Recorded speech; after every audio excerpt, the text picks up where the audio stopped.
নমস্কার বন্ধুরা, স্বপ্নার মেয়ের রান্নাঘরে তোমাদের আবারও একটা নতুন ভিডিও নিয়ে অনেক অনেক স্বাগত।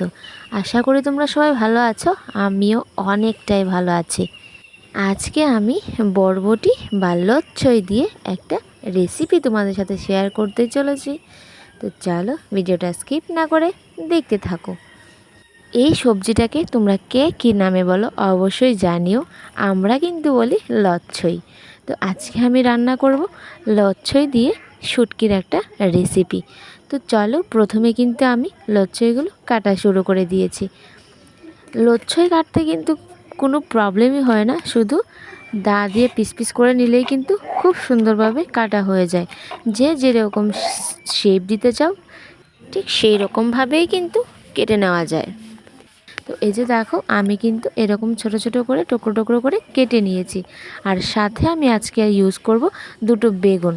তো লচ্ছির সাথে কিন্তু বেগুন দারুণভাবে রান্না করতে ভালো লাগে আর খেতেও ভালো লাগে। তো তার জন্য আমি দিয়ে দিলাম দুটো বেগুন। তো এই যে দেখো, আমি বেগুনগুলোও কিন্তু লচ্ছইয়ের মতো চিকন চিকন করে টুকরো টুকরো করে কেটে নিচ্ছি। যেরকম আমি লচ্ছইগুলো কেটেছি সেই রকম সাইজ করে বেগুনগুলো আমি কেটে নিয়েছি। তো কেটে আমি সবজিগুলো ভালো করে বেগুনের সাথে মিশিয়ে দিয়েছি। এখন আমি ধুয়ে নিয়ে আসলাম। তো তারপরে চুলায় আগুনটা ধরিয়ে কড়াইটা বসিয়ে দিয়েছি। কড়াইটা বসিয়ে এখন কড়াইয়ের মধ্যে আমি দিয়ে দেওয়ার জন্য নিয়েছি এদিকে দেখো কতগুলো ছোট মাছ। আজকে আমি এই ছোট মাছ আর শুটকি দিয়ে রান্না করব লচ্ছই বা বরবটির রেসিপি। আমি কিন্তু আজকে মাছ আর শুটকি একসাথে রান্না করব। তো তার জন্য আমি শুটকিগুলোকে ভালো করে ধুয়ে নিয়েছি। তারপরে আমি এদিকে দেখো মাছও নিয়েছি, শুটকিও নিয়েছি। তো মাছ আর শুটকি ভালো করে ধুয়ে এখন আমি কড়াইতে দিয়ে দেব অল্প একটু তেল। আর তেলটা যখন গরম হয়ে গেছে তখন আমি এক এক করে মাছগুলো কড়াইয়ের মধ্যে দিয়ে দেব। তো এই তরকারিটা রান্না করার জন্য আমার সবগুলো মাছের দরকার নেই, তাই আমি ছোট ছোট দুইটা মাছ আমি এই তরকারির মধ্যে দিয়ে দেব। তো তার জন্য তেলের মধ্যে আমি দুটো মাছ দিয়ে দিলাম আর মাছগুলোর মধ্যে দিয়ে দিলাম হলুদ। তো তারপরে মাছগুলোকে উল্টে পাল্টে একটু ভেজে এখন আমি দিয়ে দেব কেটে রাখা লচ্ছই আর বেগুন। তো এই যে দেখো, আমি কিন্তু সবজিগুলো কড়াইতে দিয়ে দিয়েছি আর সবজির মধ্যে দিয়ে দিলাম অল্প একটু জল। জলটা দিয়ে একটু নাড়াচাড়া করে আমি এখন 10 থেকে 15 মিনিটের জন্য ঢেকে রেখে দেব। তো 10 থেকে 15 মিনিট পর আবার একটু ঢাকাটা খুলে নিয়েছি আর ঢাকাটা খুলে এখন একটু নাড়াচাড়া করা শুরু করে দিলাম। আর এই যে দেখো, এরকমভাবে নাড়াতে নাড়াতে কিন্তু এক এক করে সব কিছু দিয়ে দেব।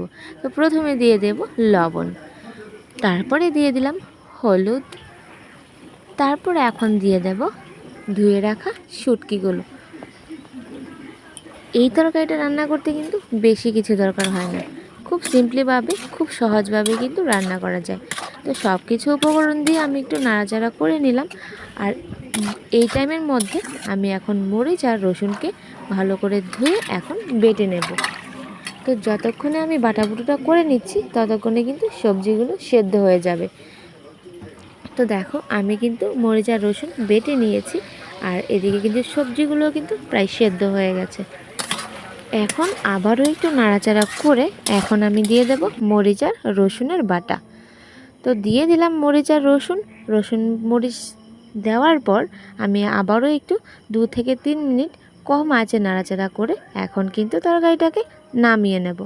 তো হয়ে গেছে কিন্তু খুব সহজভাবে লচ্ছই বা বরবটি দিয়ে শুটকি তরকারি। এখন চলো তোমাদের দেখিয়ে দিচ্ছি নামিয়ে নেওয়ার পর তরকারিটা আমার দেখতে কীরকম লাগছে। তো এই যে দেখো, তরকারিটা কিন্তু পুরো রেডি, এখন শুধু খাওয়ার পালা। তো এরকমভাবে তোমাদের কার কার শুটকি তরকারি ভালো লাগে অবশ্যই কিন্তু জানিও। আজকের জন্য এখানেই বিদায় নিচ্ছি, দেখা হবে নেক্সট ভিডিওতে অন্য কোনো রেসিপি নিয়ে। ওই সময় পর্যন্ত তোমরা সবাই ভালো থাকো, সুস্থ থাকো আর আমার ভিডিও দেখতে থাকো। Bye bye.